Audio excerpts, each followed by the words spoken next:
서울의 어떤 교회에 유명한 올림픽 금메달리스트가 있었습니다. 소문이 나자 많은 사람들이 교회를 찾아왔고 그들은 그 금메달리스트와 기념 촬영하는 것을 좋아했습니다.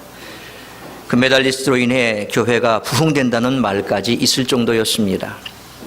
우리 교회도 이런 메달리스트가 있다면 아마 우리도 와서 예배도 드리고 메달리스트랑 사진도 찍으세요 라고 자랑할지도 모르겠습니다.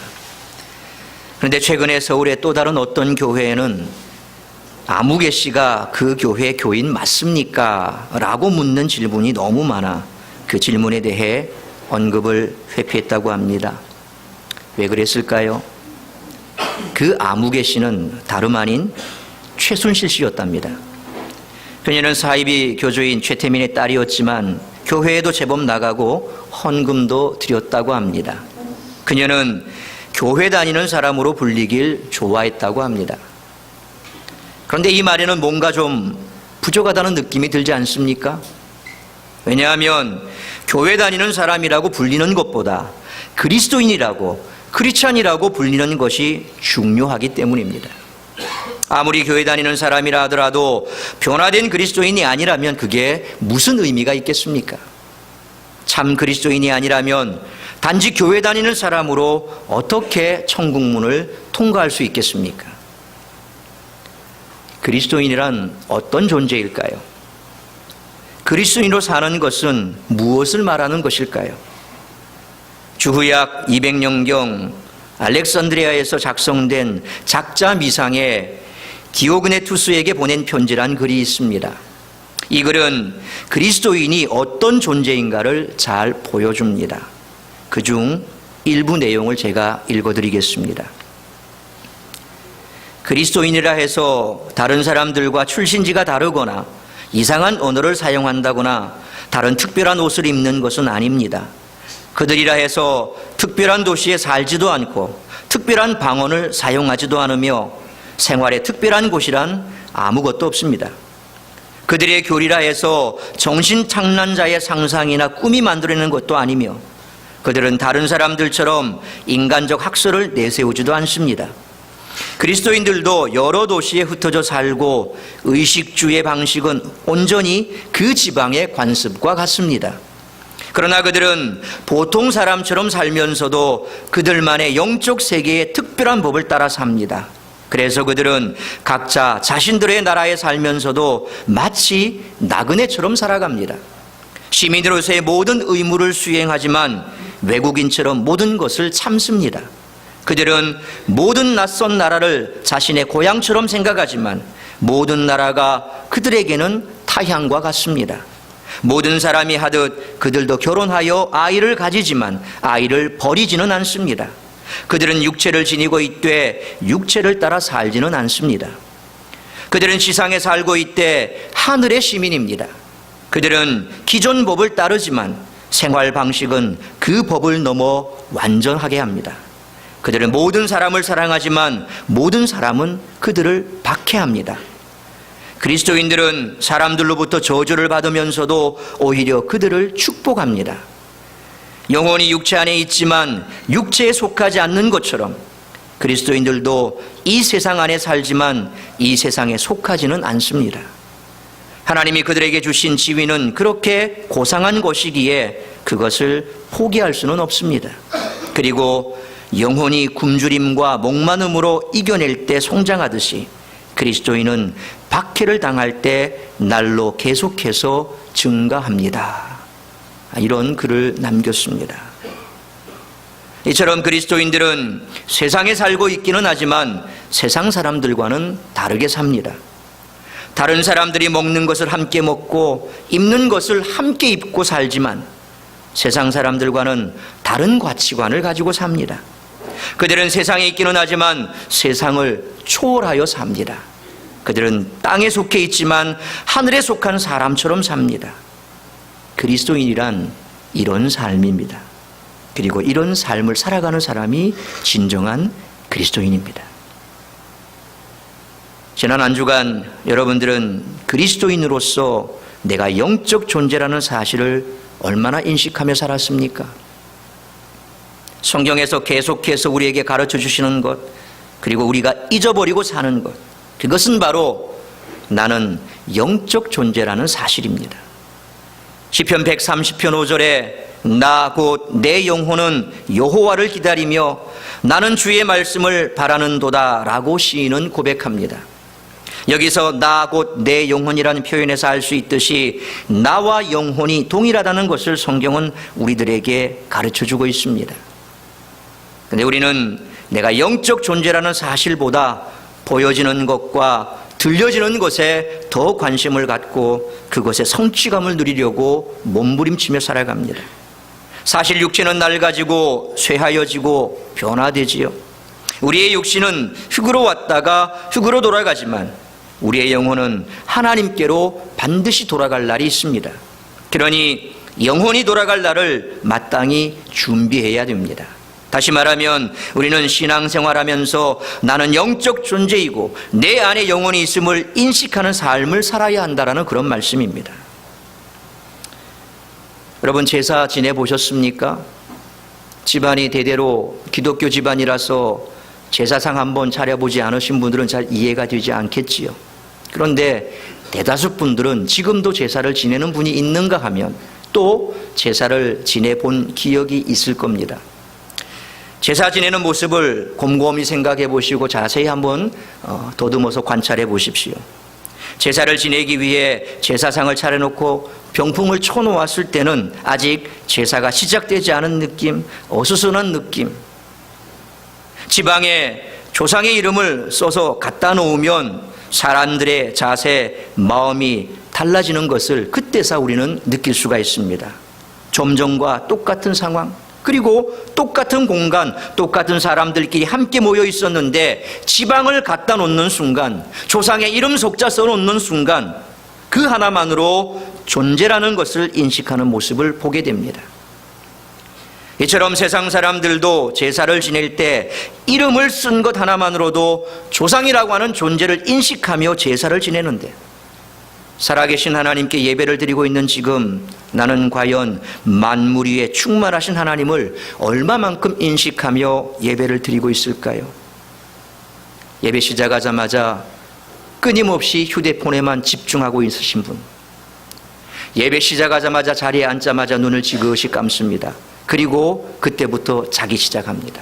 마지막 끝나는 순간까지 계속해서 눈을 감고 주무시고 계시는 분, 과연 살아계신 하나님을 얼마나 인식하는 그런 예배인가?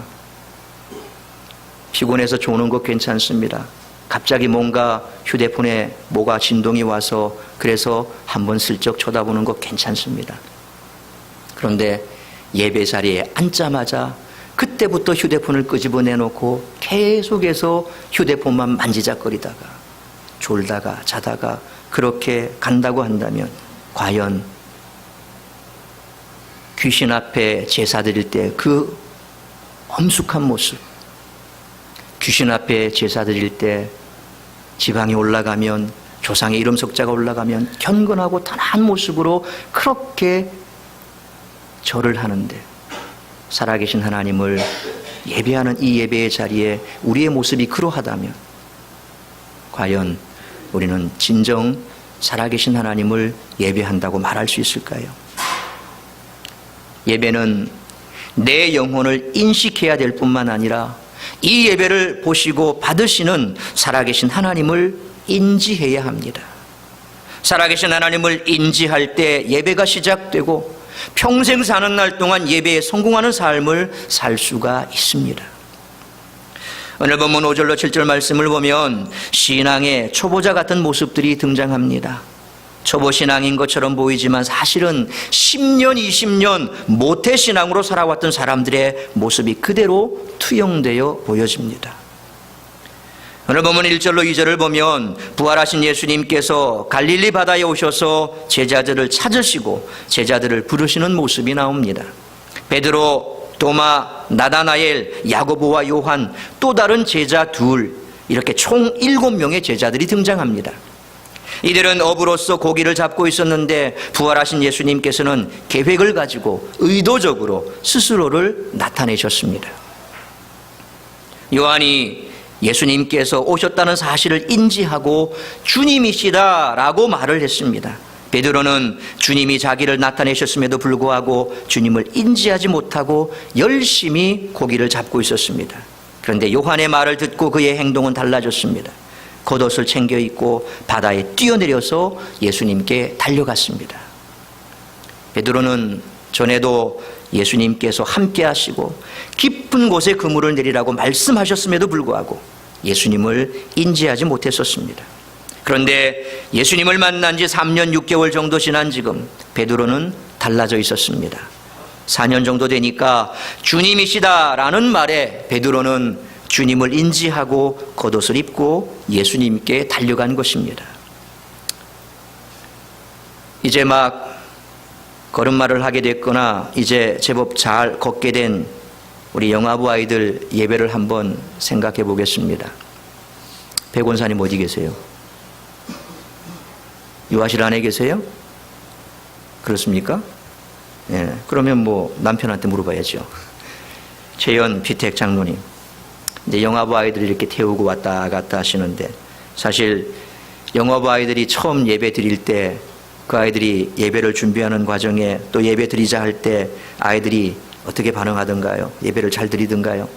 예배 시간이 어떻게 바로 예배가 되던가요? 잘 안 되죠. 예. 처음 아이들을 모아놓고 예배를 드리자 그러는데 뭐 아이들이 뭘 알겠습니까? 예배가 뭔 줄 알겠습니까? 그러니까 그냥 지 하고 싶은 대로 그냥 좌충우돌 막 합니다. 근데 우리 영아부 아이들이 예배를 드린 지가 꽤 됩니다. 예. 근데 지금 이렇게 아이들이 예배 드리기 시작한 지 꽤 된 이 시점에서 영아부 아이들이 예배를 드릴 때 모습이 어떻습니까?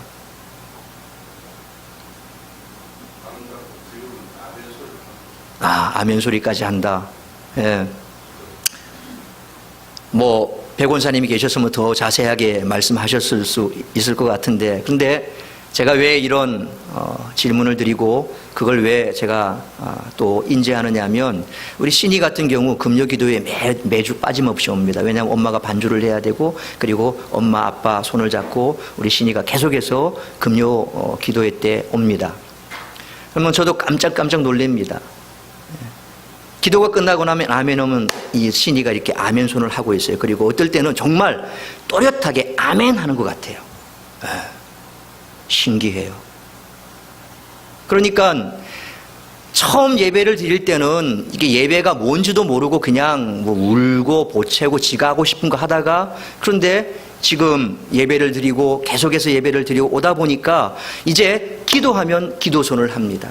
그리고 뭔가 옹알이도 합니다. 예배의 분위기를 안다는 거죠. 그리고 함께 말씀을 들을 때는 귀를 기울입니다. 물론 그 중간중간에 돌발 상황도 발생을 하겠죠. 그러나 어쨌든 아이들이 예배를 시작하고 지금에 와서 변화된 모습은 이렇게 크더라는 겁니다. 그런데 지금까지 우리들이 몇 년째 예배를 드리고 있지만, 만일 예배 가운데 예수 그리스도가 인지되지 않고 느껴지지 않고 생각조차도 못하고 있다면, 예배 와서 딴전 피우고 몇 년을 다녔지만 예배의 자리에 앉아서 계속해서 휴대폰 만지고 졸다 간다면,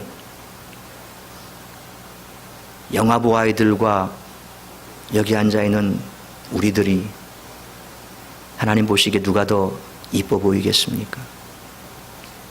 어쩌면 영아부 아이만도 못하다고 그렇게 생각하지 않겠습니까? 그렇다면 부활하신 예수 그리스도께서 자신들을 찾아오셨음을 직감했던 요한이 주님이시다라고 말했을 때 겉옷을 챙기며 예수님께 뛰어가는 베드로의 모습 속에서 우리는 무엇을 알 수 있었겠습니까? 베드로는 요한이 말을 했을 때 그제서야 주님이 나와 함께 하시고 깊은 곳에 그물을 던지라고 말씀하셨던 것이 생각나 예수님께 뛰어갔던 것입니다. 우리도 마치 베드로처럼 10년, 20년이라는 시간이 지난 지금에서야 예수님이 나와 함께 하시는구나, 예수님께 가야 되겠구나 하고 예수님을 인지하는 삶을 살아가고 있지는 않습니까? 아니, 아직도 그런 삶을 살아가지 못하고 있다면 어떡하시겠습니까?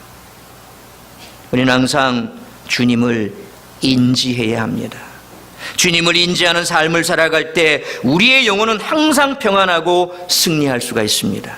그러나 주님이 인지되지 않고 느껴지지 않고 주님을 보지 못한다면 항상 골리앗 앞에 서 있는 이스라엘 다른 뭇 백성들과 똑같습니다. 그런데 다윗이 어떻게 골리앗을 무너뜨릴 수 있었습니까? 골리앗을 무너뜨릴 수 있었던 것은 내가 믿고 섬기고 있는 하나님의 그 이름으로 내가 나아간다. 다윗의 이 고백이 골리앗을 쓰러뜨릴 수 있었던 것 아닙니까? 이와 같이 우리 삶 가운데 하나님이 인지되어야 합니다.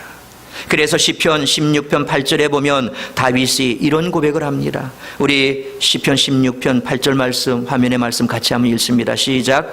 내가 여호와를 항상 내 앞에 모심이요 그가 나의 오른쪽에 계심으로 내가 흔들리지 아니하리로다. 고린도전서 13장 12절에 말씀하신 항상 하나님을 대면하여 볼 수 있는 진짜 복이 다윗에게 있었던 것입니다. 시편 16편 8절 말씀처럼 다윗은 항상 하나님을 자기 앞에 모시고 하나님은 자기 오른편에 있다라고 고백하는 삶을 살았습니다. 여러분, 오른쪽이 뭡니까? 가장 사랑하는 곳, 가장 영광으로 충만한 곳, 하나님의 힘과 능력이 임하는 곳이 오른쪽 아닙니까? 하나님이 나를 가장 사랑하며 하나님이 계신 그 오른쪽에서 하나님께서 나와 함께 하신다. 그래서 나는 항상 하나님을 내 앞에 모시고 하나님은 가장 사랑하는 편에서 나를 지켜보시고 보호하시기에 내 마음이 기뻐하며 내 영혼이 즐거워하며 내 육신이 안전하게 거하리라고 고백하는 것 아닙니까? 우리의 신앙생활은 하나님을 인식하고 인지하는 것입니다. 우리가 항상 하나님을 인지할 때 우리 영혼은 참 복락을 누릴 수가 있습니다. 그렇다면 하나님을 인지하는 삶은 어떤 것일까요? 첫째로 하나님께서 우리의 삶 가운데 모든 환경을 조성하셨다는 사실을 인지하는 것입니다. 1절 말씀 보십시오. 우리 1절 말씀 같이 한번 읽겠습니다. 시작. 그 후에 예수께서 디베랴 호수에서 또 제자들에게 자기를 나타내셨으니 나타내신 일은 이러하니라. 예수님께서 자기를 의도적으로 제자들에게 나타내셨다라고 말씀하셨습니다. 예수님께서 제자들과 대면하고 있는 이 환경이 하나님께서 계획을 가지고 펼치신 그런 환경이라는 것입니다. 하나님께서 우리의 삶을 조성하고 계신 줄 믿습니까? 믿습니까? 주무시는 분 귀를 열어보십시오. 하나님이 여러분의 삶을 주장하고 또 그 모든 삶을 만드신 분이라는 것을 믿습니까? 물론 믿기가 싫을 때도 있을 겁니다. 왜? 고난 가운데 있고 어려움 가운데 있으면 하나님이 이 고난을 만드셨다라고 말하기가 좀 거북스러울 수도 있습니다. 그러나 어떤 환경이건 간에 하나님이 만드셨다라고 하는 것을 우리는 알아야 됩니다. 내 가정, 직장, 학교, 내가 거하고 있는 모든 환경들, 그리고 내가 마주하고 있는 삶의 모든 상황들이 하나님께서 내 영혼을 사랑하심으로 의도적인 계획을 가지고 조성한 환경이라는 것을 깨달을 때 하나님을 인지하게 된다는 것입니다. 취사 선택의 문제가 아닙니다. 좋은 것은 선택하고 나쁜 것은 아니야. 아닙니다. 성경을 보십시오. 어디에 그런 말이 있습니까? 성경을 읽어보십시오. 그런 말은 없다고 하더라도 좋은 환경만 취하라고 어디에 성경에 그런 말이 있습니까? 성경에 나와 있던 모든 성경의 사람들, 하나님께서 들어주셨던 모든 사람들, 그 삶을 한번 여러분들이 성경을 읽으면서 찾아보십시오. 어느 누구 하나 자신의 환경을 취사 선택한 사람은 아무도 없습니다. 원치 않은 환경에서조차라도 그들은 하나님이 나와 함께 하신다는 것을 늘 인지했습니다. 구약 성경에 보면 요셉이 그 대표적인 인물 아닙니까? 그가 왜 팔려갔습니까? 왜 노예가 됐습니까? 아버지의 사랑을 받던 자식이 왜 갑자기 노예가 됐습니까? 그게 자기 뜻대로 된 것입니까? 마지막 편에 가면 요셉이 뭐라고 고백합니까? 나를 우리의 가족들을, 우리 민족을 구원하기 위해서 나를 먼저 하나님께서 이곳에 보내셨다라고 요셉은 고백합니다. 모든 환경은 좋은 환경만 하나님이 주신 것이고 나쁜 환경은 하나님이 주신 것이 아니다라는 그런 말은 성경에 없습니다. 마태복음 10장 29절에 주님은 이렇게 말씀하셨습니다. 우리 마태복음 10장 29절 화면의 말씀 같이 한번 읽습니다. 시작. 참새 2마리가 한 아사리온에 팔리지 않느냐?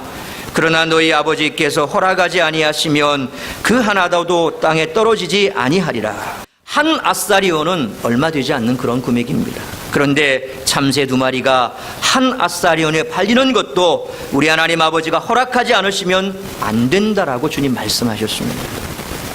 우리 삶 가운데 무언가 열심히 해보려고 하지만 안 되면 실망합니다. 하지만 그것은 하나님이 허락하지 않는 것입니다.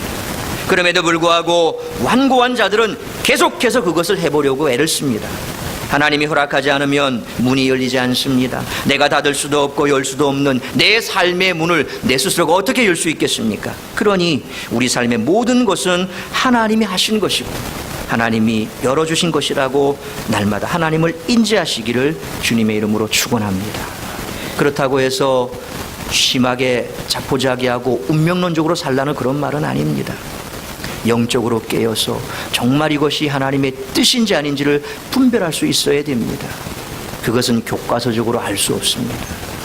내가 기도하고 말씀 가운데 하나님을 내가 만났을 때 하나님과의 교제 가운데 정말 내가 이것이 하나님의 뜻이라고 한다면 한 번의 실패에 좌절할 것이 아니라 또다시 도전할 수 있어야 되겠지요. 때로 하나님께서는 그것을 요구하실 때가 있습니다. 그걸 어떻게 할 수 있습니까? 거기에 내 욕심이 있느냐 없느냐를 먼저 밝혀보면 됩니다. 내가 뭔가를 이루고자 할 때 내 욕심에 가득하다면 하나님이 막으셨다면 그만둬야 됩니다.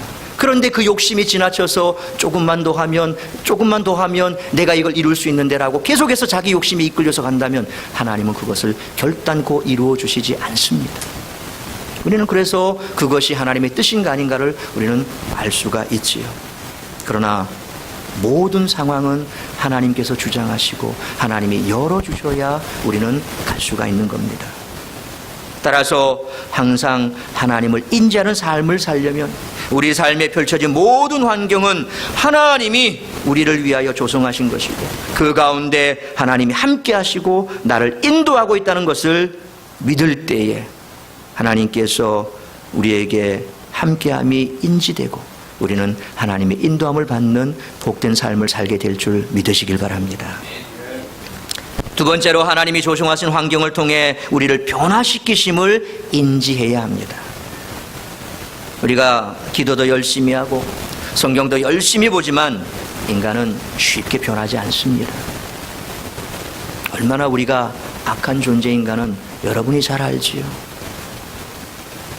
변화되지 않는 부분이 있습니다. 안타깝게도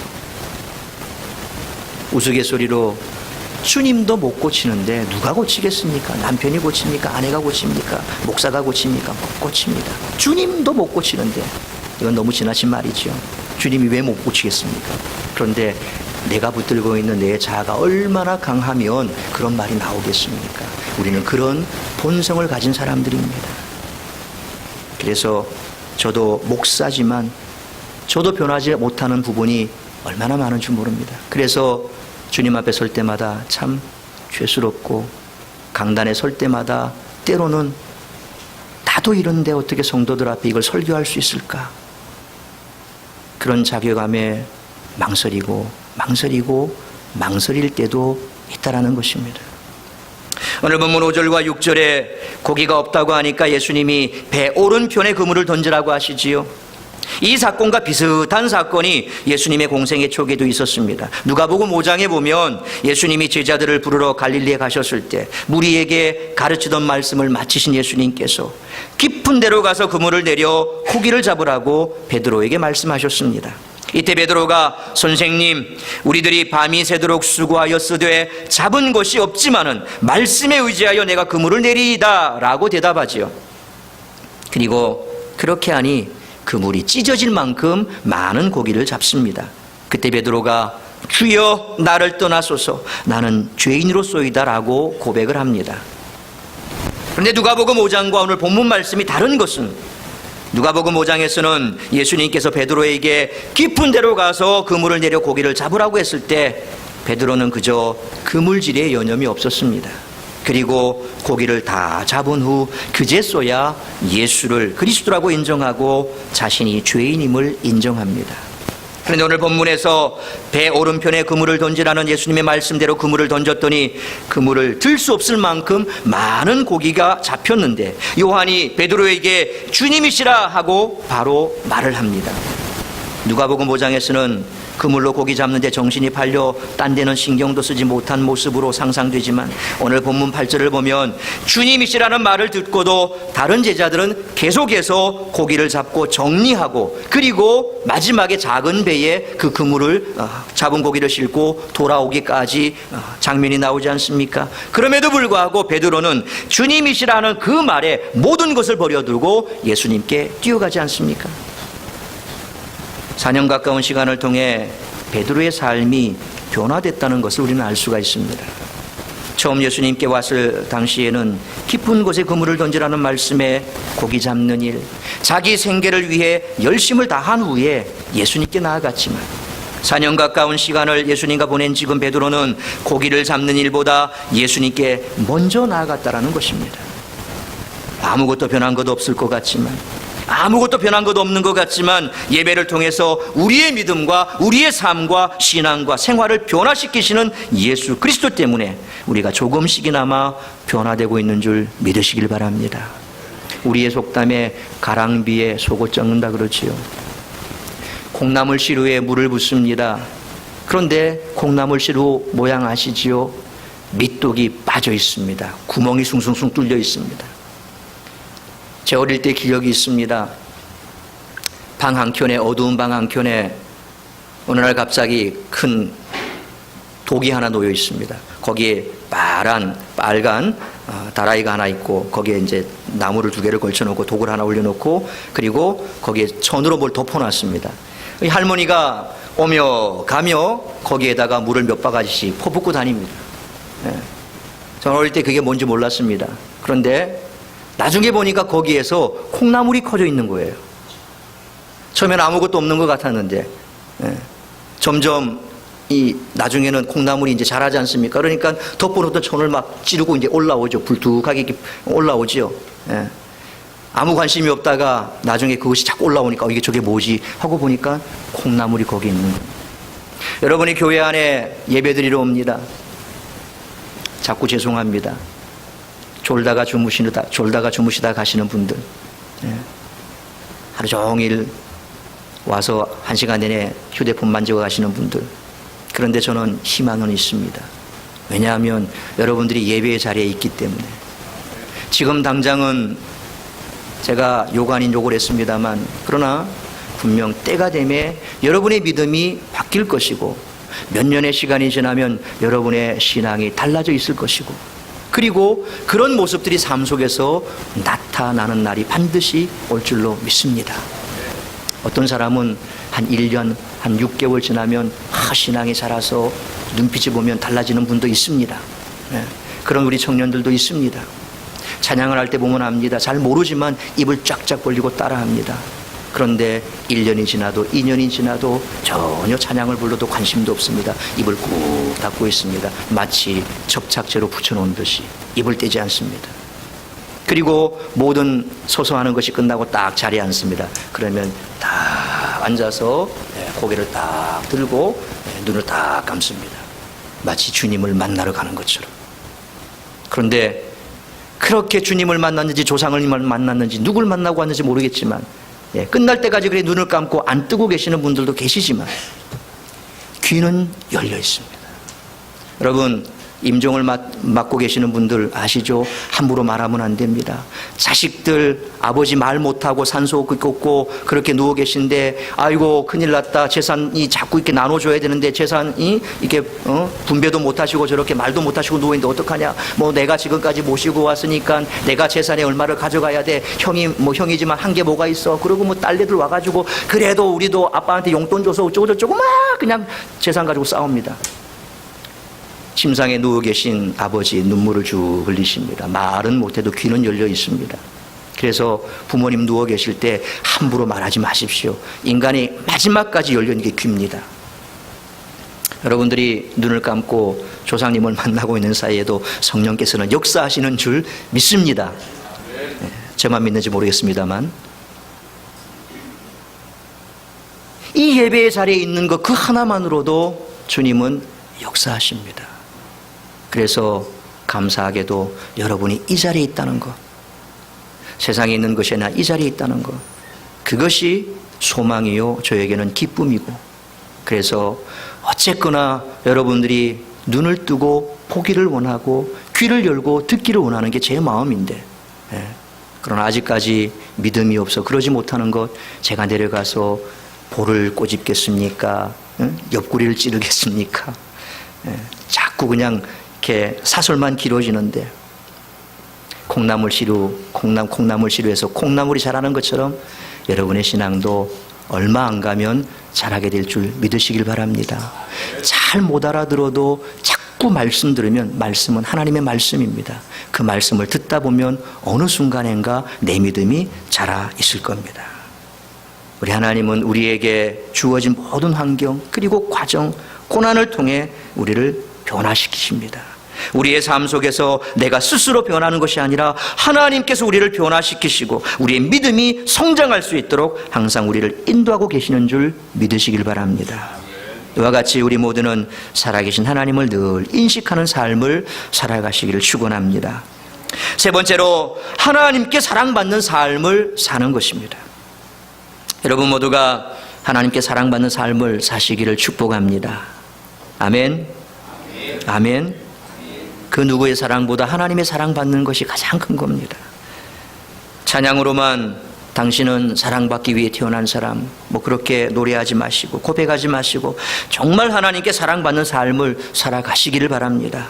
본문 말씀에 베드로, 나다나엘, 야고보, 요한, 도마, 다른 두 형제가 있었는데 그 가운데 가장 어린 사람이 누굽니까? 요한입니다. 그런데 그 요한은 예수님께 사랑받는 자라고 했습니다. 7절 상반절 말씀 보십시오. 예수께서 사랑하시는 그 제자가 베드로에게 이르되, 예수께서 사랑하시는 그 제자가, 많은 제자가 있었지만 사랑하시는 제자가 예수님을 가장 먼저 인식하는 모습을 우리에게 보여줍니다. 나이 많은 베드로도 있었고, 하나님을 묵상하며 무화과 나무 아래서 예수 그리스도가 메시아라는 것을 그렇게 알고 얘기했던 나다나엘도, 그리고 세베대 아들 야고보도 있었습니다. 그런데 가장 어린 요한이 어떻게 가장 먼저 주님을 발견할 수 있었을까요? 예수님이 사랑하시는 제자가 예수님을 가장 먼저 발견한 것입니다. 주님의 사랑을 풍성히 받는 자가 주님을 가장 먼저 인지할 수 있습니다. 기도하는 것, 성경 보는 것, 예배를 드리는 것도 중요하지만 이 예배가 하나님께서 나를 사랑하시기에 초청하셨다라고 하는 하나님의 사랑이 느껴져야 진정한 예배가 됩니다. 기도할 때 하나님의 사랑이 느껴져야 하고, 성경 볼 때 하나님의 사랑이 느껴져야 하고, 그 사랑 때문에 눈물과 기쁨과 감격이 느껴지는 것이 참 신앙생활입니다. 예수 그리스도를 언제 발견합니까? 예수님께서 십자가에 못 박혀 물과 피를 다 쏟으시기까지 나를 사랑하시고 오늘도 나를 포기하지 않고 사랑하셔서 인도하고 계신다는 그 사랑 가운데 내가 젖어들 때 날마다 주님을 잊지 않고 주님을 인지하게 되지 않겠습니까? 주님이 나를 사랑하신다는 것이 느껴질 때 주님이 잊어질까요? 그렇다면 아마 그 사람은 타락한 사람이요, 심령 자체가 부패한 사람일 겁니다. 주님이 나를 사랑한다는 것이 느껴지는데 주님이 인지가 안 된다면 온전한 신앙인이 아닐 것이고, 하나님께 속한 사람이 아니라 마귀에게 속한 사람이 있겠음이 틀림없습니다. 마귀는 디아볼로스라고 합니다. 그 뜻은 이간자입니다. 그러니까 마치 마귀의 성격을 가지고 마귀의 속성이 있는 자와 같다는 것입니다. 말씀을 듣고 주님을 인지함에도 불구하고 자꾸 내 속에서 나와 주님을 이간시키고 분리시켜 버립니다. 누가 그럽니까? 마귀가 그럽니다. 그리고는 예배 끝나고 나면 똑같아집니다. 옛날로 돌아가 버립니다. 아니, 오히려 마귀가 그 속에서 나를 주님과 분리시켜 버리면 예배 드리고 나면 더한 일들이 막 생겨 버립니다. 뭡니까? 너 예수 믿어도 아무 소용없어. 너 교회 다녀도 그거 아무 소용없어. 너는 교회 안 다는 게 나아. 내 속에서 자꾸 그런 생각들이 듭니다. 누가 그렇게 합니까? 나를 이간시키는 마귀가 그러는 겁니다. 그러니까 예배 와서는 멀쩡한 것 같은데 예배를 떠나고 나면 오히려 더 큰 문제에 휘말려 버립니다. 결국 그런 삶을 살다가 그런 예배를 드리다가 어떻게 됩니까? 교회를 안 나와 버립니다. 왜? 마음이 괴로우니까 교회를 안 나와 버립니다. 하나님의 사랑이 느껴지는데 하나님을 인지할 수 없다는 게 말이 됩니까? 하나님과 사랑은 하나지요. 하나님은 사랑이시라. 하나님과 사랑은 하나입니다. 하나님의 사랑은 느껴지는데 하나님이 인지가 안 되는 것은 거짓말입니다. 우리는 하나님께 사랑받으며 신앙생활해야 합니다. 저는 하나님께 목회자로서 설교 열심히 하고 전도하고 봉사 열심히 하는 그런 목사로 기억되고 싶지 않습니다. 물론 설교도 열심히 하고 목회도 열심히 하고 맡겨준 직분 역시 열심히 감당해야 되겠지만 제가 정말 하나님께 기도하는 것은 박 목사는 하나님을 사랑하고 영혼을 사랑하는 목사였어.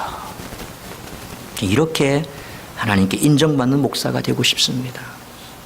때로 칼로 두부 자르듯이 싹둑싹둑 그렇게 다 잘라버려서 모든 일들을 깔끔하게 처리하면 참 좋겠지요. 근데 제 때로는 괴롭습니다. 그렇게 싹둑싹둑 잘라서 일은 깔끔하게 처리가 되는데 그 영혼의 상처는 어떡할까?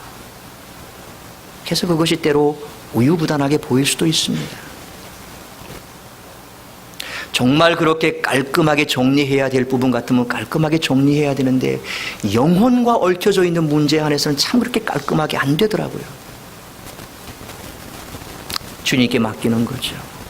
그 내가 정리할 부분이 아니라 성령이 역사하셔서 그들의 마음속에 있는 이러한 서로 간에 맺혀진 마음들이 풀어져서 그래서 다시금 주 안에서 하나 되기를 소망하는 그냥 그런 마음으로 주님께 내어놓습니다. 제가 나서서 교통정리하고 싹둑싹둑 자르는 것이 아니라 그래서 저는 지금까지 목회하면서 참고 기다리고 내년에는 괜찮아지겠지. 내년 되면 다시 뭔가를 하면 되겠지. 그냥 그렇게 지금까지 왔습니다. 미안한 말입니다만 우리 구역장님들 한번 가슴에 손을 얹고 생각해 보십시오.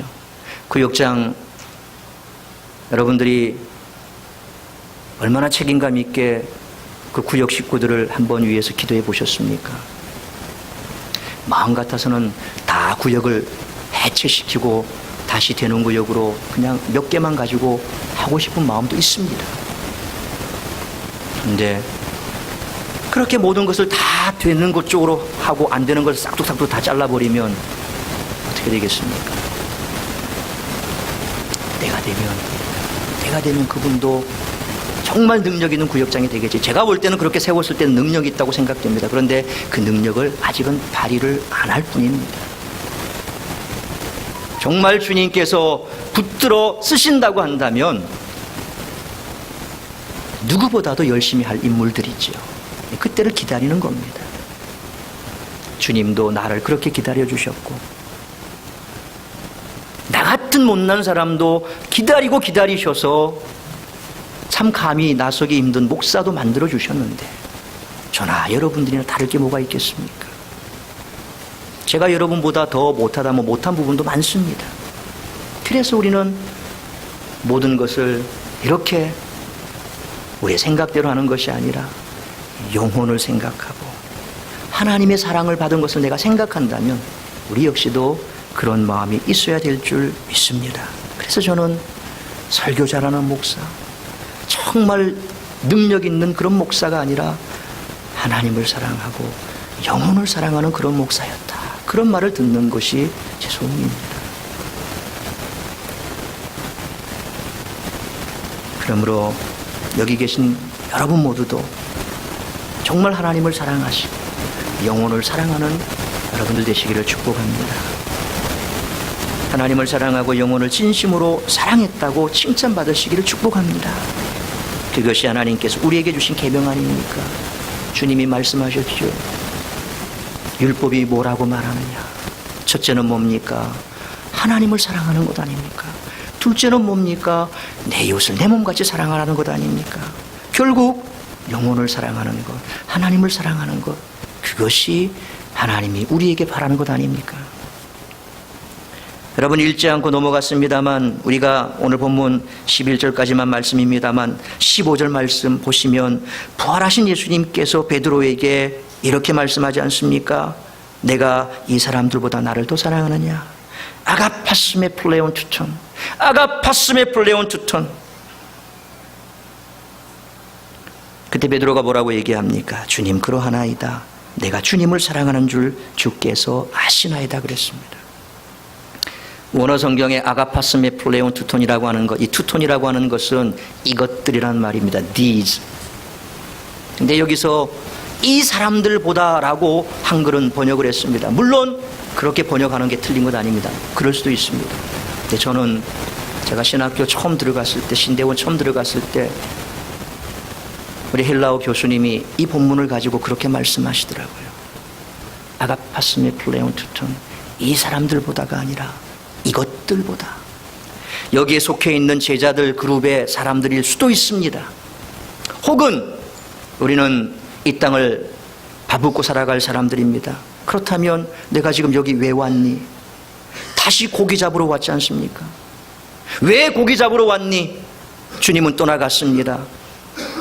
생계를 유지해야 됩니다. 사람 낚는 어부가 되라 말씀하셨는데 그는 그것이 자신이 없었습니다.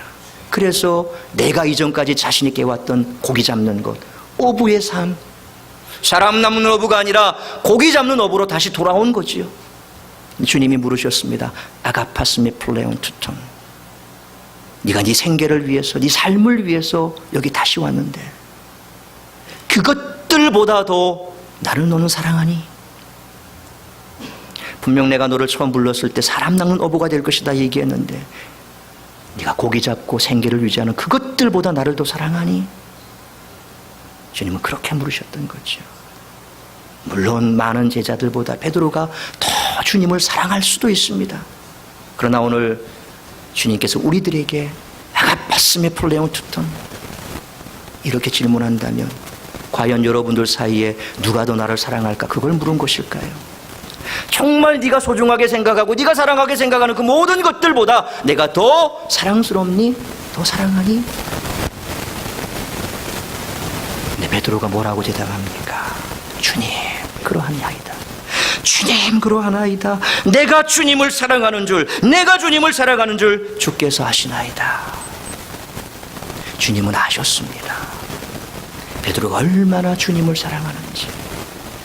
지금도 주님은 아십니다. 여러분 속에 주님을 사랑하는 그 마음이 있다는 것을 주님은 아십니다. 그래서 오늘 이 고백이 비록 주님 앞에 설 때마다 죄스럽고 못나서 정말 입을 뗄 수가 없는 그런 상황이라 할지라도 주님 앞에 설 때마다 내가 주님을 사랑하는 줄 주께서 아십니다. 나를 회복시켜 주옵소서. 고백할 수 있어야 됩니다. 그런 고백이 여러분 앞에 있을 때, 그런 고백이 여러분 속에 있을 때 우리는 변화될 수 있습니다. 변화되지 않을 것 같지만 그것이 변화의 시작이 될 수 있습니다. 왜요? 내가 주님을 사랑하잖아요. 내가 주님을 사랑하는데 내 속에 나를 붙들고 있는 이 고집들, 이 못난 자아들 누가 꺾을 수 있겠습니까? 주님을 사랑하는 그 마음이 나를 변화시켜 줄 수 있고 나를 새롭게 할 수 있다는 겁니다. 우리는 하나님 앞에서 정말 하나님의 사랑을 풍성히 받는 자로 영적 생활을 해야 합니다. 찬송가 394장 가사가 매일의 삶 속에서 우리가 고백해야 할 고백이 됐으면 좋겠습니다. 이 세상의 친구들 나를 버려도 나를 사랑하는 이 예수뿐이네. 예수 내 친구 날 버리지 않네. 온 천지는 변해도 날 버리지 않네. 세상 쫓아가면 될 것 같습니까? 사람 줄 세워서 그 줄에 내가 끼면 내 인생 펴질 것 같습니까? 여러분, 하나님께 사랑받는 자가 하나님을 인식할 수 있습니다. 내 부모가 나를 사랑하지 않는데 그 부모가 생각날 사람이 누가 있습니까? 사랑받고 있지 않는데 나를 사랑한다 말을 한들 그 사람이 생각나겠습니까? 주님께서 나를 사랑하시기에 그 사랑 때문에 주님을 항상 인지하게 되는 것 아닙니까? 하나님은 사랑이십니다. 예수께서 나를 위해 십자가에 못 박혀 죽으신 그 사랑이 있기 때문에 하나님을 인지할 수 있는 것입니다. 다른 거 다 내려놓는다 할지라도 하나님의 사랑을 인지하는 자가 하나님 앞에 더 가까이 나아갈 수가 있습니다. 오늘 본문의 베드로처럼 주님이시다라고 했을 때에 그제서야 주님이 인지되는 신앙인이 아닌 매사에 매 순간마다 주님이 인지되는 삶을 살아가는 우리 모두가 될 수 있기를 축원합니다. 사랑하는 성도 여러분, 매일의 삶 속에서 하나님을 인지하는 삶이 어떤 것이라고 있습니까? 첫째로 하나님께서 우리의 삶 가운데 모든 환경을 조종하셨다는 사실을 인지하는 것입니다. 내가 고통의 순간에도 기쁨의 순간에도 어떤 순간에도 하나님이 나를 이 상황 가운데 인도하셨다. 그것을 인지하는 것. 그것은 하나님을 인지하는 삶입니다. 두 번째로 하나님이 조성하신 환경을 통해 우리를 변화시킨다는 것을 인지하는 것이 바로 하나님을 인지하는 삶입니다. 취사 선택하시겠습니까? 좋은 것은 하나님이 주셨고 나쁜 것은 아니야. 고난도 때로는 우리에게 유익이라고 성경은 말씀합니다. 내게 상처가 되는 일 또한 하나님께서 그 일을 통해서 나를 변화시키시고 성숙하게 만들고 성장하게 만드는 도구가 되는 줄 믿으시길 바랍니다. 그것을 믿을 때에 하나님이 인지된다는 겁니다. 세 번째로 하나님께 사랑받는 삶을 사는 것. 그럴 때 하나님을 우리는 인지하게 됩니다. 그러므로 날마다 모든 순간마다 하나님을 인지하는 복된 삶을 살아가는 우리 모두가 될 수 있기를 주의 이름으로 축원합니다.